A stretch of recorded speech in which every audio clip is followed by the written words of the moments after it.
quick live video I did after a run. And man, I think we were in the same spot because I feel like I'm going to get my front end tore off by these cars making a left here. But anyway, so if I squirrel out a little bit and look to the side, you'll understand. 18 and 50 mile goal for this month complete. And the reason I'm coming to you to tell you that is not to brag on, oh, look what I can do, or oh, look how sweaty I am. It is, if you were on the last video with me, have you made a challenge for yourself this month? Have you set a goal of doing something you would not normally do? And if you haven't, there's still time. We're only a week into the month, and this is a short month. February's a short one, so you can get a lot done in a little bit of time. That's a good thing.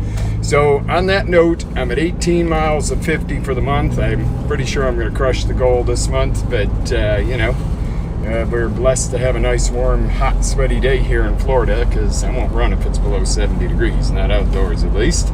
And yeah, sounds bad, right? But it's different here. If you're from somewhere else where it's drier, etc., you might have a little different sensitivity to temperature. But when it's cold here. But anyway, so my point to that is are you stepping up? Or is this giving you some push?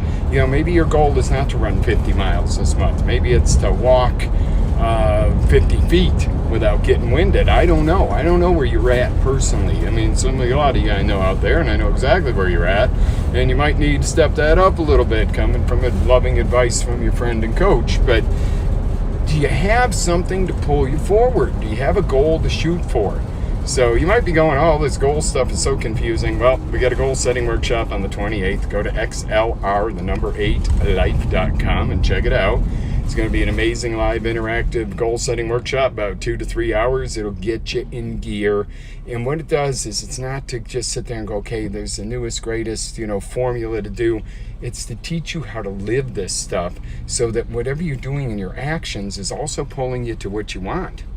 Wouldn't it be nice if you didn't have to feel like you're working on your goals all the time? I'm out here today. Yeah, I could feel like I'm working towards that goal, but no, I'm having a great time enjoying the fresh air, enjoying the weather, and feeling great. And, the side effect is, well, yeah, I'm going to get my goal, but wow, what's 50 miles of good hardcore trail running going to do for me in a month? What is maybe the following month 60 miles? Maybe that's a new goal. What about when I set the 100-mile goal in a month? Now, a lot of my friends out there, have said, well, 50, that's not so out of reach for you. Okay, well, yeah, true, but you start somewhere.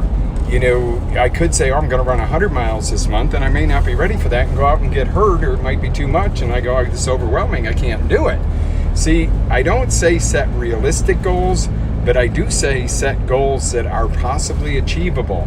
If you say, I want to increase my jump shot to be as good as somebody like Michael Jordan, that's doable. If you say I want to increase my jump shot so I can jump up and touch the moon, without a rocket pack, I don't know if that's going to happen.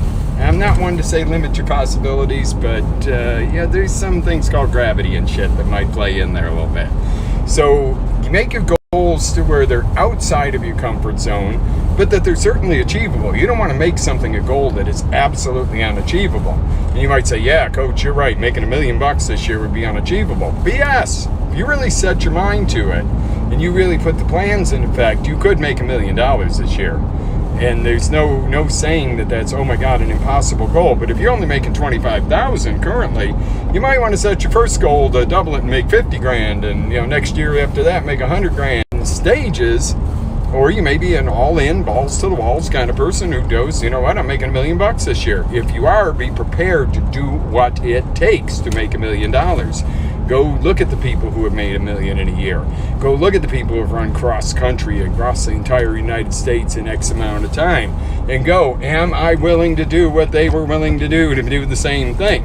And then you have your answer. Is that goal really compelling enough? If it's compelling enough, I think you'd figure it out. If you say, I want to make $1 million this year because I want, a pile of green paper to count every day, every night, sit there and count my money, it might not be so motivating. If somebody goes and says, you know what, I'm kidnapping your kid, and if you don't come up with $1 million by the end of the year, it's over, I think you'd find a way to make it. And you're going, wow, that's a pretty crazy-ass example. Sure it is. But would you do it if that were the case? Or would you just say, well, I got another kid, don't worry about it? Most people would be like, I'm making that $1 million no matter how I got to do it. Now that also gets into some, things of ethical persuasion and ethical behavior in the pursuit of your goal. I mean, you could, make $1 million by, knocking down a Brinks truck with $1 million in it, but that's not sustainable, nor is it even remotely ethical. Make $1 million by creating a great idea that helps society and people and, gets people healthier or whatever the case is. Hey, now we're talking. All right. So, long story short, just wanted to check in on my progress. You check in with me on your progress. And be ready tomorrow morning, 8 a.m. at XLR8 Life, accelerate.life.com/LCTV, 8 a.m. for Breakthrough with Lou, where we're going to cover the Avenue of Life. And the Avenue, the AVE, is it's an analogy for something, so it'll be unique. It'll be one of those things that becomes a great anchor to you. So anyway, lots of love, faith, energy, passion. Live that life to the fullest.